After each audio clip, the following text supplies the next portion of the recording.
సచ్చిన పీనుగు ఆగది వండిన కుండ ఆగది అంటుంటారు కదా. కానీ వండిన కుండను ఆపేందుకు బయటి దేశపోళ్ళు ఓ ఉపాయం కనిపెట్టిండ్రు. తవ్వెడు బియ్యం వండి ఎంత మంది వచ్చినా తినబెడతాం అని పందెం కాస్తుర్రు. మరి ఎట్లా చేస్తారో చూద్దాం పాండ్రి. కొందరు తిండి ముంగట కూసుంటే సొప్ప నమిలినట్టే నమిలి పారేస్తారు. చూస్తుండగానే గిన్నెల్ని ఖాళీ చేసి బేవమంటారు. ఇక ఏ పెళ్లి భోజనం అయితే 2-3 బంతులు లేసేదాకా నోరు నడుస్తూనే ఉంటది.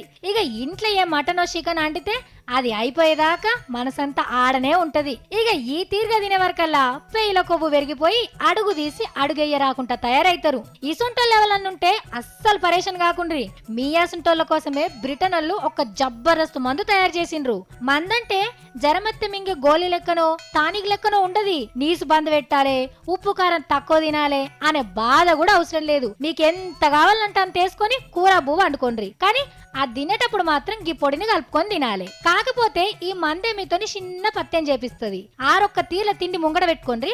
కానీ మీ పేయికి ఎంత కావాలనో అంతే లోపటికి పోతుంది. దానికన్నా ఒక్క మెతుకు కూడా లోపటికి పోనియదు గీ మందు. గిన్నెడు తినేటోళ్ళు కూడా దీంతో 4-5 బుక్కలు తినంగానే కడుపు నిన్నట్టు అనిపిస్తుంది.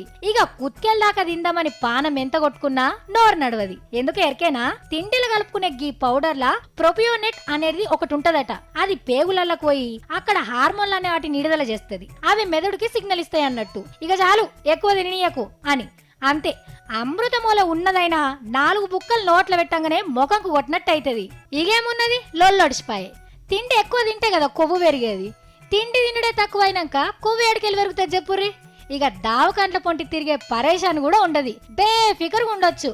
అంత మంచిగానే ఉన్నది. గాని ఆయంతి ముచ్చట హోటళ్లలో సేవలు పడితే మాత్రం పరేషాన్ అవుతుంది. పౌడర్ కొనుక్కొచ్చి తిండిలో కలిపిరంటే ఆకలితో పోయినోడు కడుపు మీద కొట్టినట్టు అవుతుంది. ఇక ఇంటికి ఒక 10-20 మంది చుట్టాలు వచ్చినప్పుడు దోసడని బియ్యం ఉడకబెట్టి ఇంటి పౌడర్ వేసిరంటే వాళ్ళకి తినలేక యాస్టకొస్తుంది పొండ్రి.